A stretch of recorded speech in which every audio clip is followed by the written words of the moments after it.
My name is Curtis DeBelfe. I grew up in a non-Christian home. My parents didn't care about God or tell me about God.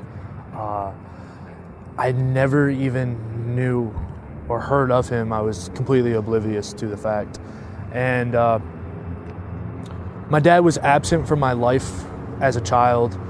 He was on the road all the time, so that took a tear on me not having a father figure. And my dad became very abusive when I was around 10 and 11 years old and started beating my mom.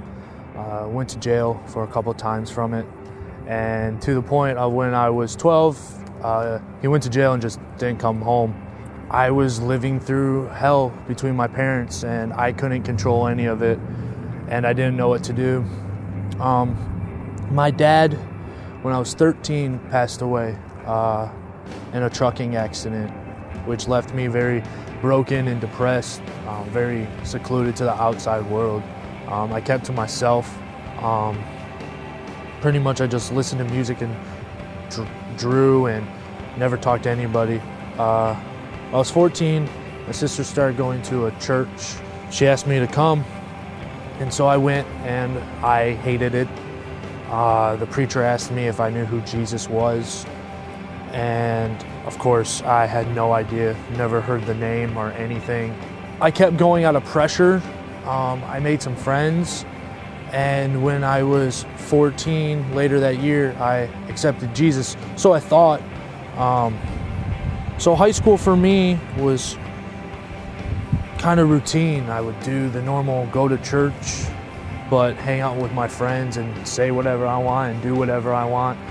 And none of it really mattered to me. I just was going to church. When I was 16, I started dating a girl from my church, and we started committing sins that weren't right, fooling around, and it led me down a dark path, but I thought that I was still okay, even though I was living this life not worthy of calling on God every Sunday or Wednesday. My girlfriend ended up breaking up with me because she cheated on me with my best friend. She told my whole church that I molested her, and they believed her, and it got to the point of where I decided that I was going to run away, pretty much, in a metaphorical sense. And then I left, though. After graduating high school, I left and went to Pennsylvania and went to school there. Having the traumatizing experience from my girlfriend, I started smoking a lot of pot. And then I started selling pot. I covered my pain with drugs and drinking and girls and partying, just a whole party scene for about a year. I was in and out of rehab. I was going to harder drugs. And I hated myself to the point of where suicide wasn't an option, but because I couldn't kill myself, but I didn't want to live anymore. I graduated from tech school, and I came back home, and none of my friends wanted to be around me because they were all from the church, and they didn't associate themselves with me, so I didn't have any friends, so I sat at home and did a bunch of drugs. My grandpa was getting really sick.